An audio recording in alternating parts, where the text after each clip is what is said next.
Girl, I got the nails done. I got the makeup done. I got the coiffure done. I am really...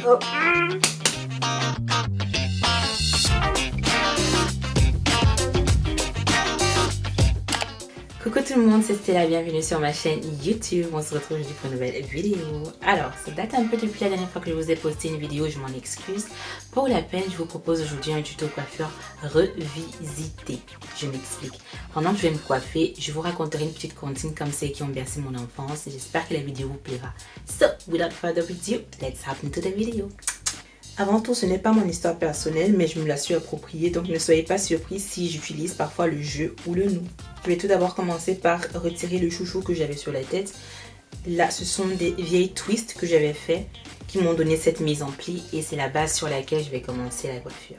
Alors, l'histoire se déroule il y a près de 40 ans dans mon village natal et l'activité favorite des enfants se résume à cette époque à jouer à de grands jeux de groupe tels que le football, la marelle, les claquettes ou encore pour les Camerounais, l'undorship à bouche. Mes cheveux ne sont pas très propres, ne vous attardez pas trop sur mon cuir chevelu, so back to the story.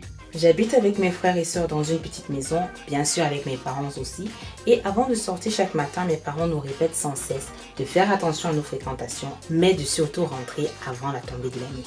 Je vais de temps à autre switcher entre un voice-on et un voice-over. Là, j'ai divisé mes cheveux en 3 parties. Nous ne nous sommes jamais vraiment interrogés sur la règle fixée par les parents et en même temps, nous n'avons vraiment jamais cherché à savoir pourquoi est-ce qu'ils étaient aussi insistants. Je vais utiliser une pommade à base d'aloe vera pour pouvoir placer sur les lignes blanches sur ma tête afin de pouvoir cacher le cuir chevelu qui est en train de se décaper.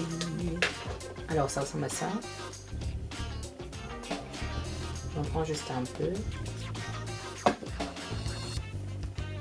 Que j'applique sur mon cuir chevelu. Le reste de l'histoire se fera en voice-over. J'ai trop galéré au départ et être multitasking n'est pas du tout évident. Alors, où en étions-nous? À nos parents bien aimés, stricts et protecteurs qui ne pensaient qu'à notre sécurité.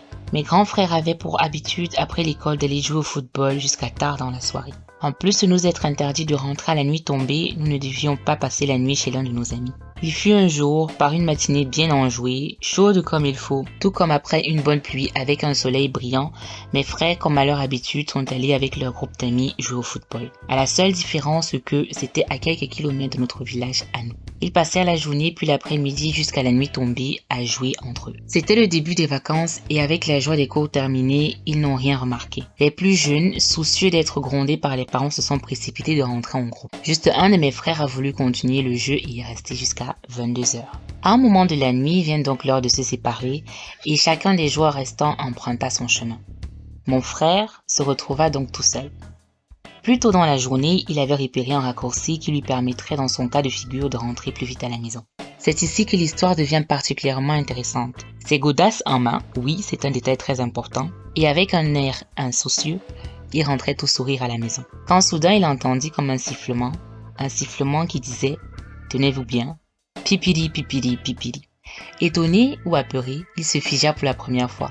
La seconde fois, se rendant compte que le sifflement se rapprochait de plus en plus, il s'est mis à courir, pris de panique. Quelques mètres plus loin, croyant être sorti de la fureur et de la terreur, il tomba nez à nez avec tout ce qui ressemblait à un homme, vêtu d'un beau costume, avec fière allure, mais sans tête. Une fois encore, la créature devant lui répéta « Pipidi, pipidi, pipidi ». Ce fut la fois de trop pour mon frère, qui se débarrassa de ses affaires malgré lui, donc de ses godasses, et courut sans relâche jusqu'à la maison, où sur la véranda, mort de panique, le pauvre s'évanouit. Le matin levé, tout le monde se moqua de lui, et bien sûr, personne ne croyait mot de son histoire de la veille. Il se promit dès lors de ne plus désobéir aux règles fixées par les parents, mais surtout de se comporter comme un exemple à suivre pour ses cadets, et bien sûr, d'arrêter le football. La morale de l'histoire est toute simple, chers amis. Ne désobéissez jamais à vos parents, surtout si vous passez la nuit dans un village en Afrique. J'espère que l'histoire vous a plu. N'hésitez pas à me laisser un commentaire si c'est le cas. Ou si vous avez déjà entendu cette histoire ou une histoire similaire. Ça me fera un plaisir, bien sûr, de le voir en commentaire.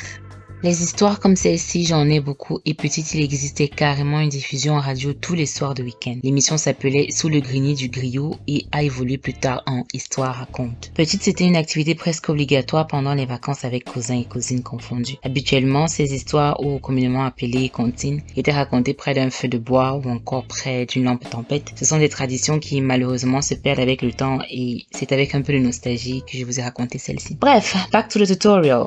J'en ai eu marre des chignons tout simples, j'avais besoin de challenge, de frais, de peps, de nouveau. Les coiffures à barrette ou à pince pour cheveux crépus sont très difficiles à réaliser, surtout à cause de leur volume. Donc en découvrant cette alternative, j'ai tout de suite aimé et voulu tester. D'ailleurs, je l'ai fait à ma manière, je l'ai recustomisé avec les 2 twists à l'avant. C'est une coiffure qui passe pour une occasion chic ou encore pour une sortie entre copines. Le seul souci est d'avoir déjà une mise en pli sur les cheveux afin de créer du relief. C'est une coiffure que je dois encore tester sur mon afro au naturel, c'est-à-dire sans boucle, sans mise en pli, sans rien quoi. Pour que le look soit de marbre, c'est-à-dire on flick, j'ajoute toujours un peu de cire. Ça donne un look plus apprêté et j'aime énormément. Coucou, c'est Margot, l'amie de Stella. Je reprends le relais à partir d'ici. On peut bien voir qu'elle brosse bien. Ouh, ces bébés, on adore. Ah, merci Stella. Vous me connaissez déjà assez, hashtag jamais sans mon foulard, ça finalise toujours une coiffure. Et ensuite j'ai voulu accessoiriser avec des barrettes comme ceci.